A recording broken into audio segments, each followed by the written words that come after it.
Wasallam yang dilahirkan di muka bumi ini.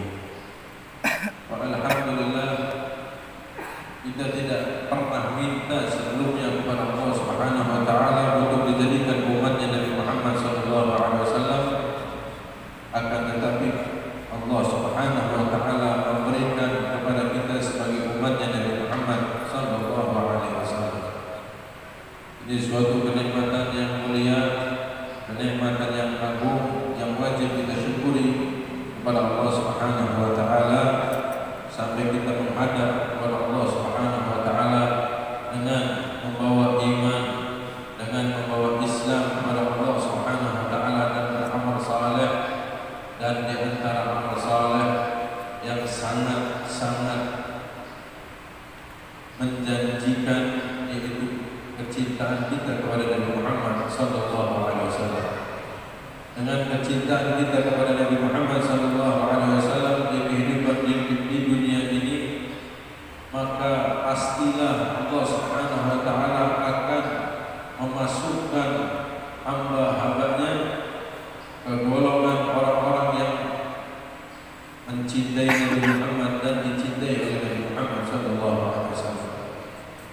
Oleh karena itu,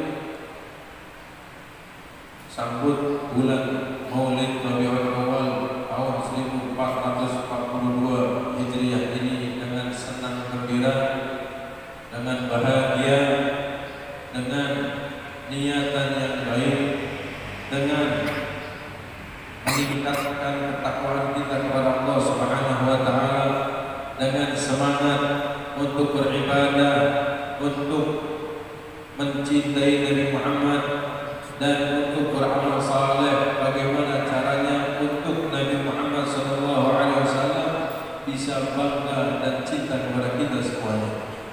Karena dengan kecintaan baginda Nabi besar Muhammad sallallahu alaihi wasallam kepada kita, maka jaminan dari Allah Subhanahu wa taala, Allah juga akan cinta kepada kita.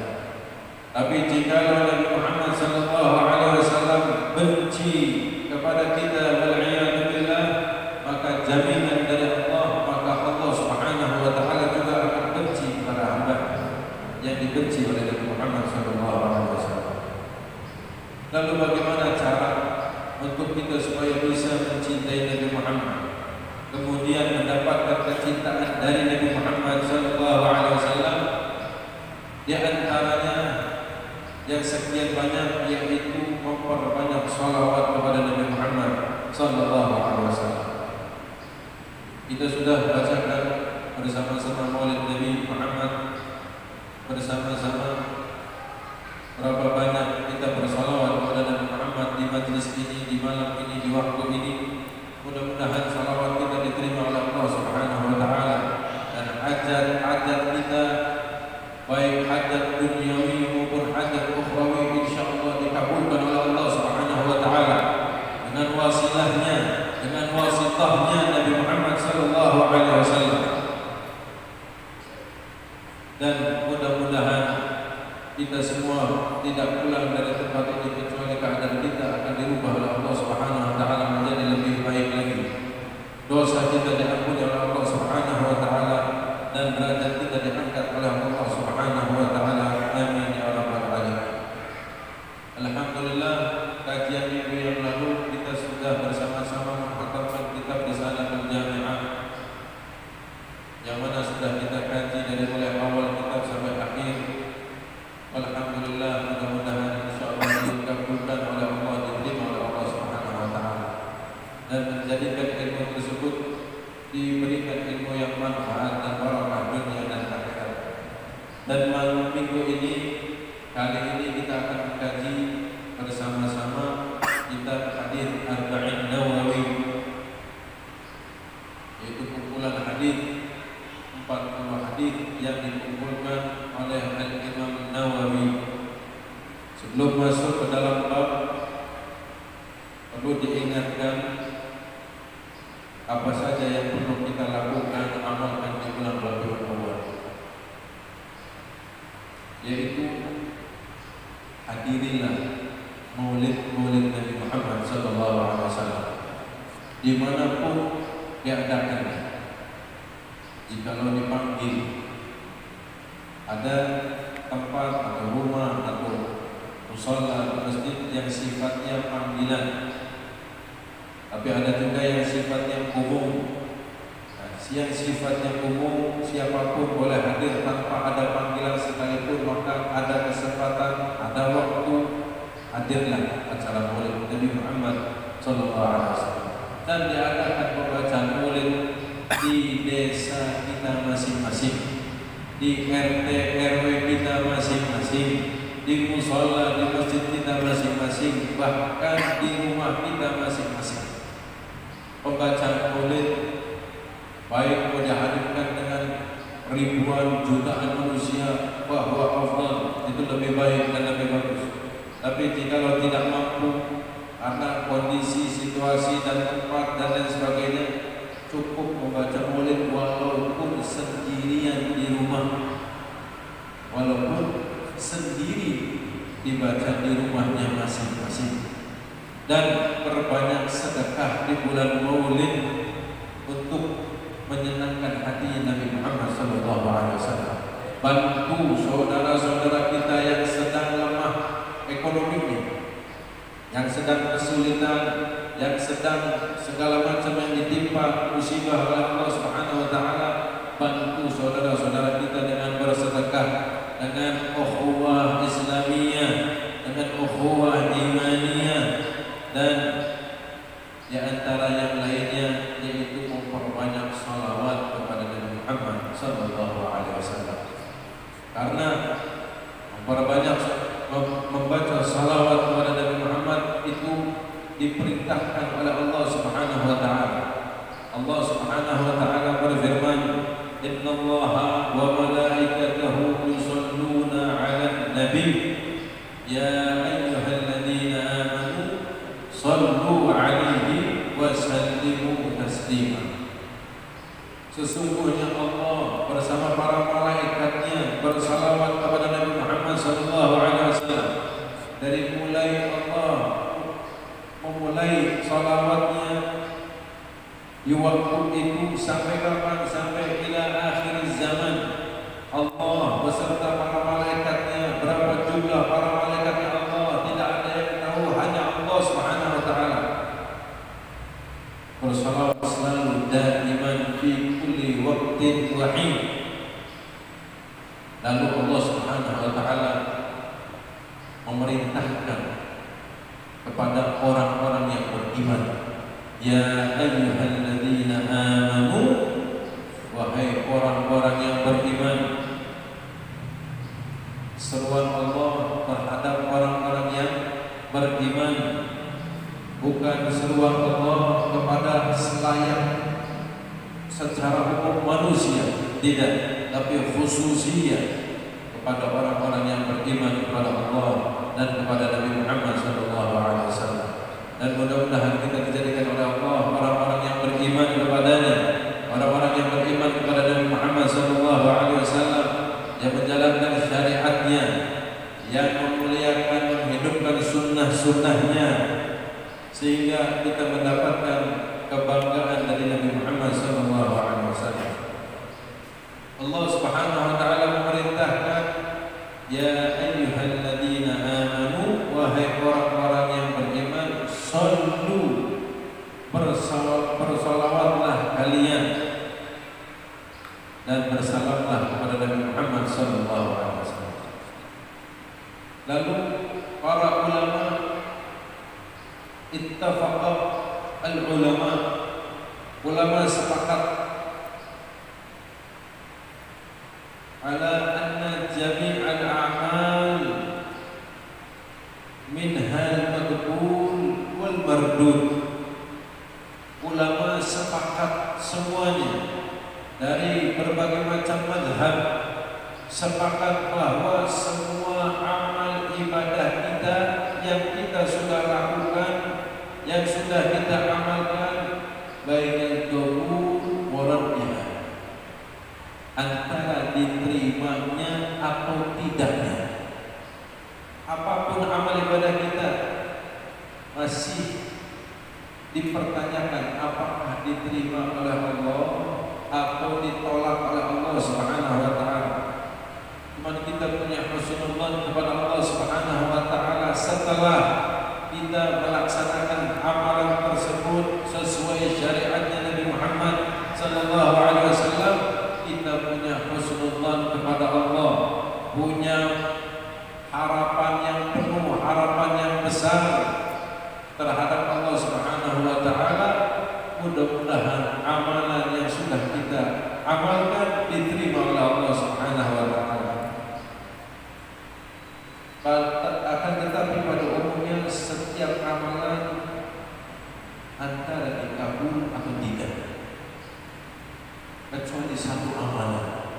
illa salata ala Nabi Muhammad, kecuali salawat kepada Nabi Muhammad sallallahu alaihi wasallam, fa innaha madbu'un biqabuliha,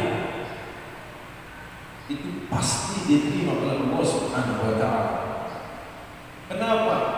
Ikraman lahu sallallahu alaihi wasallam, sebagai tanda kemuliaan kepada Nabi Muhammad sallallahu alaihi wasallam. Bahkan dikatakan oleh ba'd syu'ara, adil salata ala Nabi Muhammad fa qabuluha hatman biduni taraddudi, a'maluna bainal qabuli wa raddiha illa salata ala Nabi Muhammad sallallahu alaihi wasallam. Perbanyaklah, dawamkanlah salawat kepada Nabi Muhammad sallallahu alaihi wasallam, dikatakan pasti diterimanya oleh Allah Subhanahu wa taala tanpa diragukan lagi. Akan sesungguhnya amalan kita antara diterima atau tidaknya oleh Allah Subhanahu wa taala kecuali bersalawat kepada Nabi Muhammad sallallahu alaihi wasallam.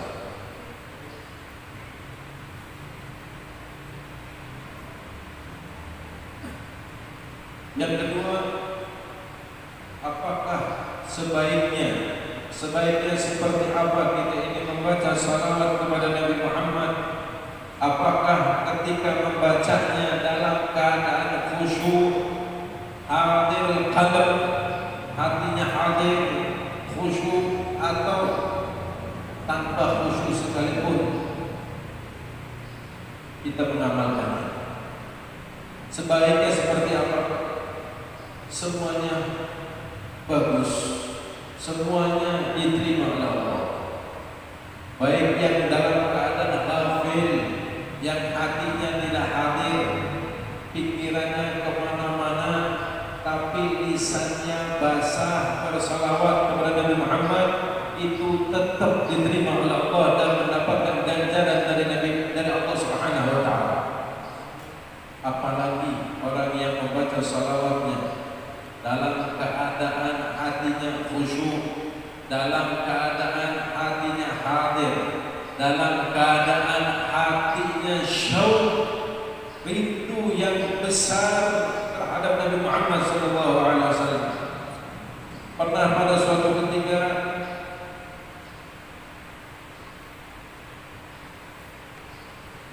Al-Imam Syekh Abil Hasan Asyadili, beliau seorang alim, seorang arif billah, seorang wali min awliyaillah al-qutub, akan tetapi juga beliau adalah seorang wali qutub di zamannya.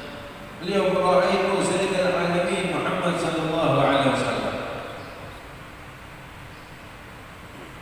Ini diceritakan di dalam kitab Jiraul Miskin karya Al-Imam Al-Habib Al-Arif Billah Al-Jad Abdurrahman bin Ahmad bin Abdullah Al-Kaf radhiyallahu ta'ala anhu wa arda wa nafa'ana bihi fi darin amin. Diceritakan di dalam kitab tersebut bahwa Al-Imam Syekh Abil Hasan Asyadili bermimpi melihat Nabi Muhammad sallallahu alaihi wasallam. Baik melihatnya itu lewat mimpi ataupun dalam keadaan sadar. Bagi para auliyaillah tidaklah heran, tapi bagi kita mungkin heran.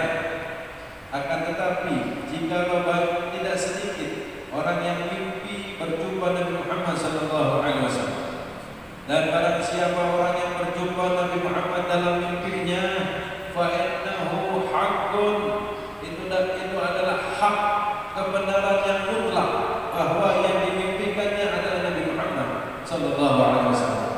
Kenapa? Karena syaitan lam yatamaddalu bi, kata Nabi. Sesungguhnya syaitan tidak bisa menyerupai wujudku. Lalu bagi para auliyaillah, apalagi para al-arif billah, al-adhar, al-autad dan lain sebagainya dari kalangan para wali, tidak dalam keadaan sadar, bukan dalam keadaan mimpi. Dan itu bukan sesuatu yang mustahil.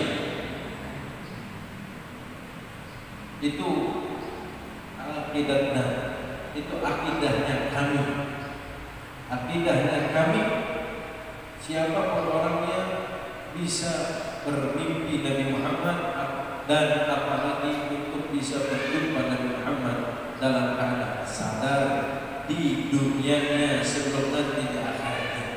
Itu akidah kami ahli sunnah wal jamaah. Lalu Syekh Abil Hasan Asy'ari bertanya kepada Rasulullah, "Ya Rasulullah, salatullah ashran liman shalla 'alaika marratan wahidah." Allah bersalawat kepada Allah bersalawat 10 kali terhadap orang yang bersalawat kepada Aku 1 kali.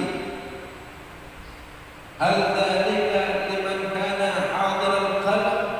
Apakah balasan pahala dari Allah seperti itu bagi orang khusus saja yang ketika membaca salawatnya dalam keadaan hadir, dalam keadaan khusyuk? Dijawab oleh Nabi Muhammad sallallahu alaihi wasallam, la, tidak. Jadi pahala yang kita bersalawat 1 kali dibalas sama Allah 10 kali, itu pahala bagi orang yang bersalawat yang tidak hadir hatinya ketika bersalawat kepada Nabi Muhammad sallallahu alaihi wasallam. Bal huwa likulli musallin 'alayya walau ghafilan. Bahkan itu bagi setiap orang, siapa saja yang bersalawat kepadaku, walaupun orang tersebut bersalawatnya dalam keadaan hatinya ghafil. Wa ya'tihillah amthal al-jibal min al-malaikah tad'u lahu wa tastaghfiru lahu. Bahkan tidak cukup di situ pahala yang Allah berikan. Allah Subhanahu wa taala memberikan kepada dia amalan yang seberat gunung, dan para malaikat memohonkan ampun kepada orang tersebut, mendoakan kepada orang itu dan memohonkan ampunan kepada Allah buat orang tersebut. Walaupun orang tersebut membaca salawatnya dalam keadaan hatinya ghafil, yaitu tidak khusyuk. Fa amma in kana hadir al-qalbi fiha fala ya'lamu thawab dzalika illa Allah ta'ala.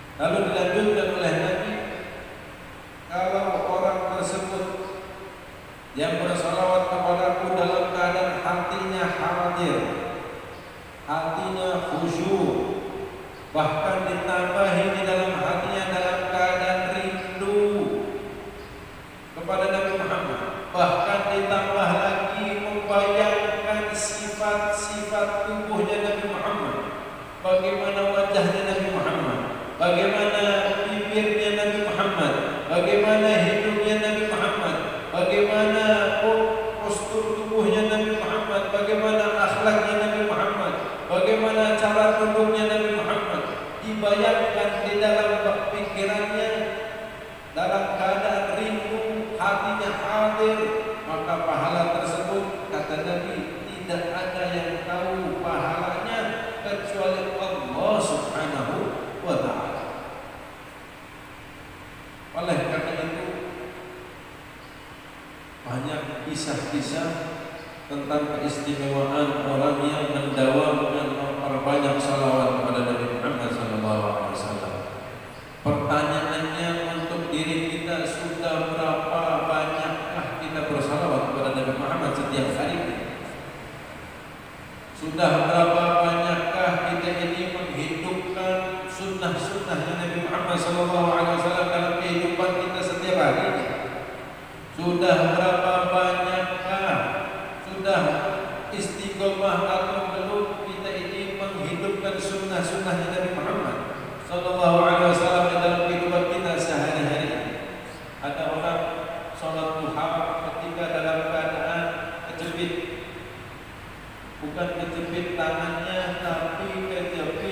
kantornya.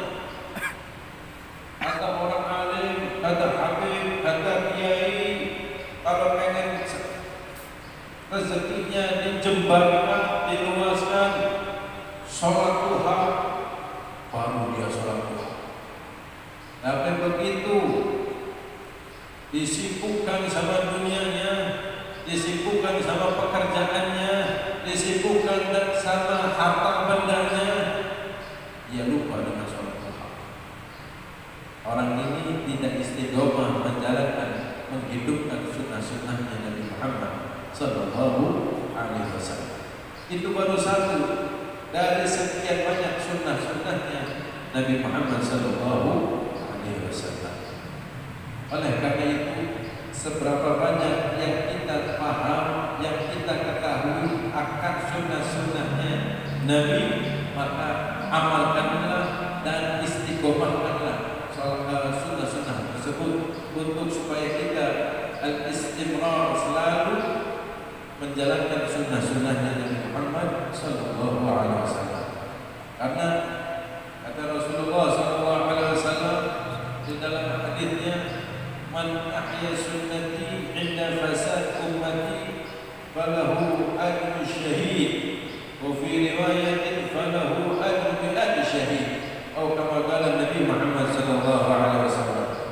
Barang siapa orang yang menghidupkan sunnah-sunnahku, menghidupkan dalam arti menjalankan, mengistiqomahkan, mendawamkan, memberitahukan kepada orang-orang sekitarnya akan sunnah-sunnahnya Nabi, lalu orang tersebut mati, maka dia mendapatkan ganjaran seperti ganjaran orang yang mati dalam keadaan syahid. Dalam riwayat yang lain mendapatkan ganjaran pahala seperti orang yang meninggal 100 dari kalangan para syuhada. Ketika menjalankan, menghidupkan sunnahnya Nabi di zaman rusaknya umatnya Nabi. Kapan rusaknya umatnya Nabi? Kapan? Apakah sudah lewat?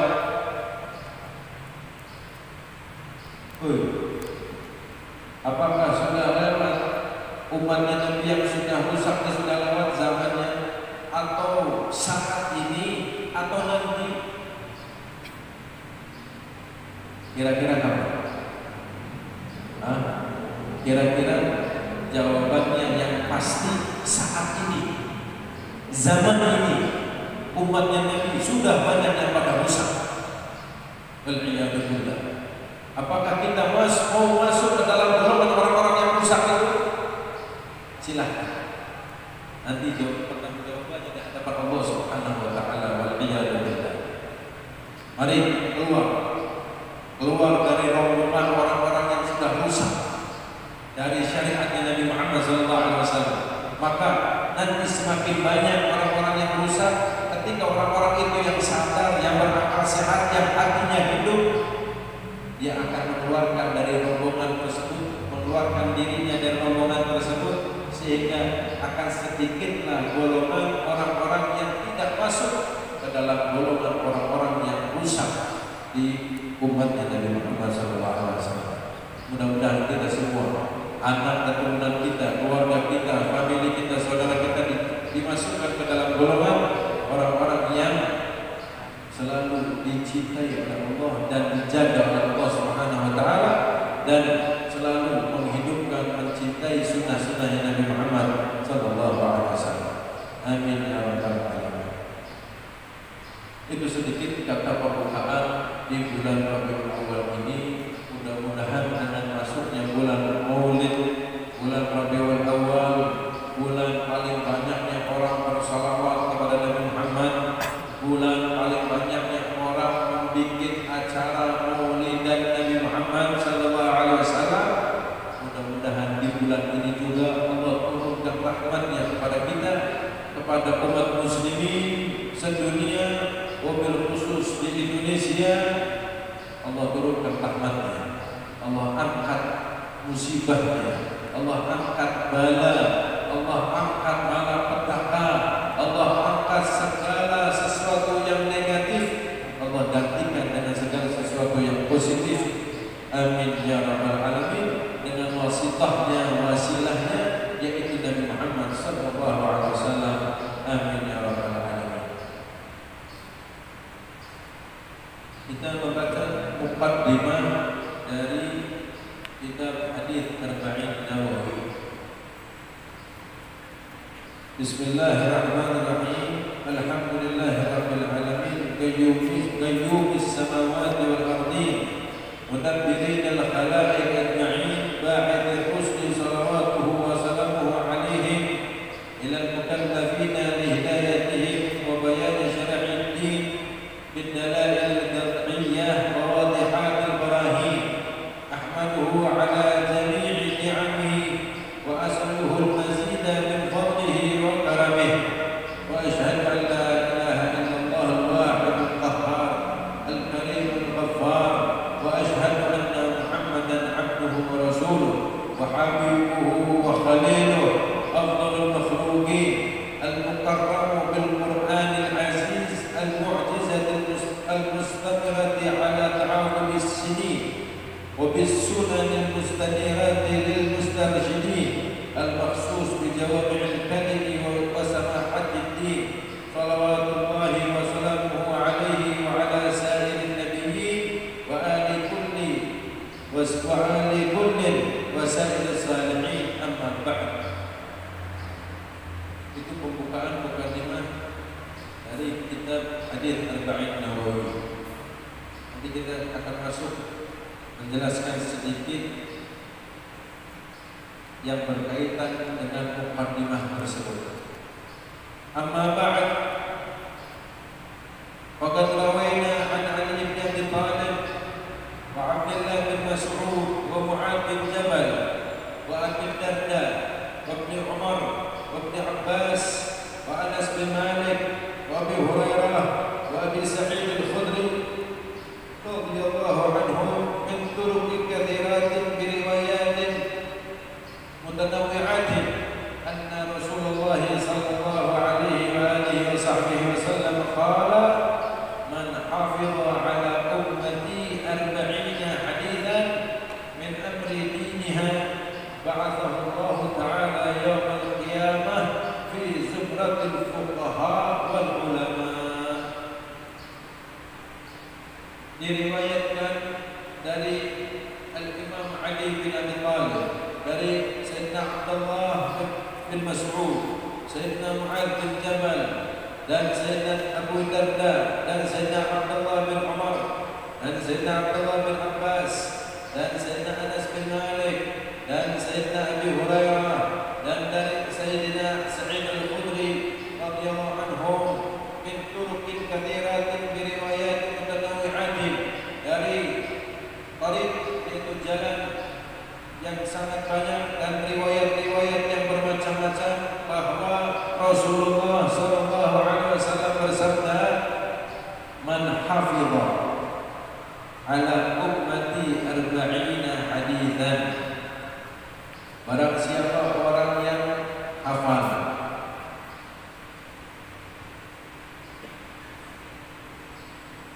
ala ummati, atas umatku 40 haditsan, 40 hadis, min, dari amrit diniha, dari perkara urusan agamanya. Jadi barang siapa yang menghafal 40 hadis dari perkara yang berkaitan dengan agama, maka orang tersebut yaumul qiyamah, nanti orang itu akan dibangkitkan oleh Allah Subhanahu wa taala di hari kiamat, dimasukkan ke dalam golongan orang-orang al-fuqaha wal ulama, dimasukkan ke dalam golongan orang-orang para ahli fikih dan para ulama. Ini hadis Al-Bani jumlahnya ada 40.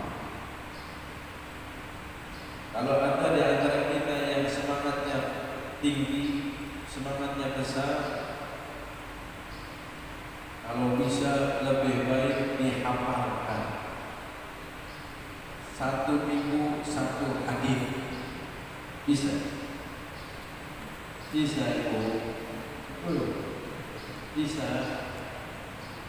Gak bisa hafal hadis atau hafal nyanyian, lagu-lagu? Barang siapa hafal 40 hadis, nanti insya Allah dibangkitkan, dimasukkan ke dalam golongan para ulama. Wa fi riwayatin ba'athahu faqihan 'aliman, dan dalam riwayat yang lain nanti dibangkitkan orang itu sudah dalam keadaan faqih, ahli fiqh, dan orang yang alim. وفي رواية أبي الدرداء وكنت له يوم القيامة شافعا وشهيدا. Dan diriwayatkan yang lain dari Sayyidina Abi Darda, aku nanti kata Nabi yaumul qiyamah akan memberikan syafaat dan akan bersaksi nanti di hadapan Allah Subhanahu wa taala untuk orang tersebut.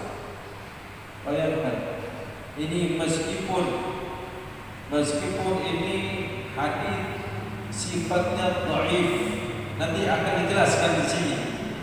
Bolehkah atau tidak mengamalkan hadis yang dhaif? Nanti di sini akan dijelaskan. Banyak orang tidak boleh mengamalkan hadis yang dhaif. Bahkan ini hadis sahih atau bukan dipertanyakan sama orang tersebut. Ini hadis sahih atau bukan? Kalau ketika orang itu ditanya balik, apa sih artinya sahih? Apa artinya hasanun? Apa sih artinya dhaif, maudhu, dan lain sebagainya? Mungkin orang tersebut sulit menjawab. Selagi hadis itu bukan maudhu, bukan makdzub, bukan mengatasnamakan Nabi, padahal itu bukan dari hadis yang Nabi, selama hadis itu walaupun dhaif, boleh untuk diamalkan bagi siapapun di antara kita. Boleh untuk diamalkan bagi siapapun di antara kita.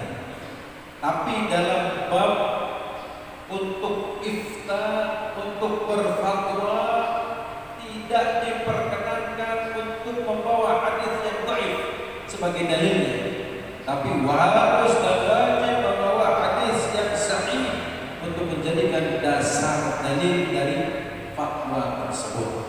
Tapi untuk fadhailul amal, untuk beramal, silahkan, boleh-boleh saja, selama hadis tersebut yang kita amalkan bukan hadis yang maudhu', apalagi yang maudhu', wal iyadu billah.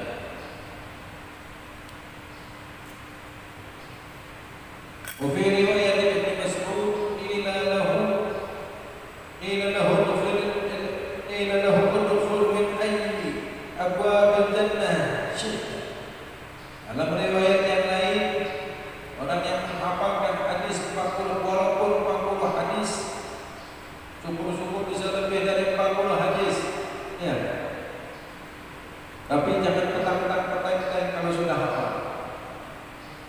Ya.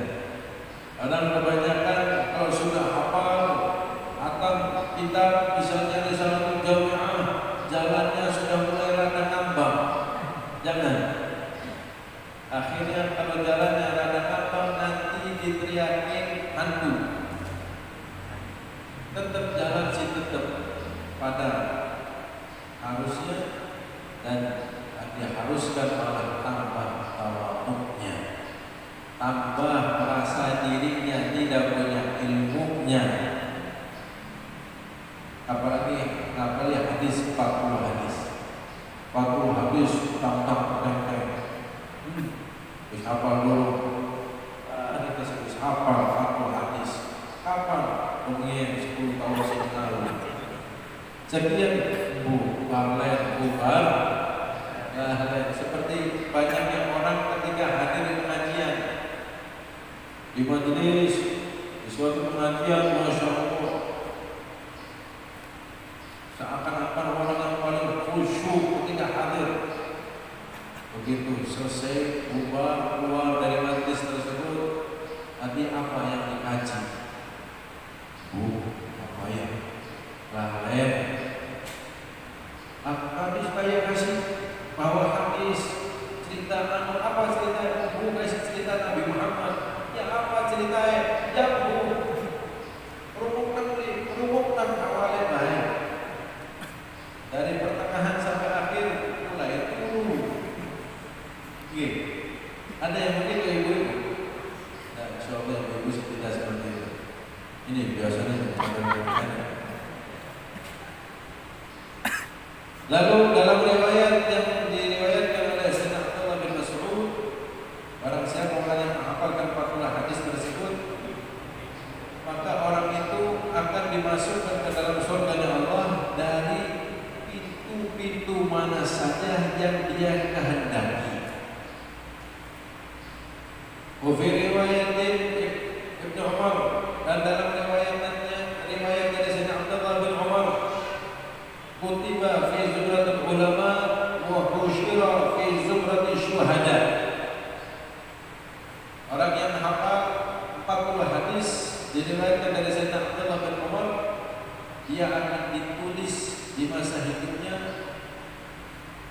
fi zumratil ulama, dia akan ditulis dimasukkan ke dalam golongan orang-orang para ulama dan akan dibangkitkan, dikumpulkan nanti di yaumul qiyamah bersama golongan para syuhada. Enak atau tidak? Dengarkan pahalanya sih enak ya. Kepengen asyik, bisa masuk surga, bisa masuk ke dalam golongan barisan para ulama, para syuhada, enak bisa. Tapi ya wis, kajian diamali, bukan dengarkan saja tapi tidak diamali, ya percuma. Ibarat saya cerita masalah makanan sate kambing misalnya, cerita sate kambing yang paling enak itu dari Tegal. Di Tegal yang paling enak sate kambing karena dagingnya potongannya seperti ini, empuk dan lain sebagainya.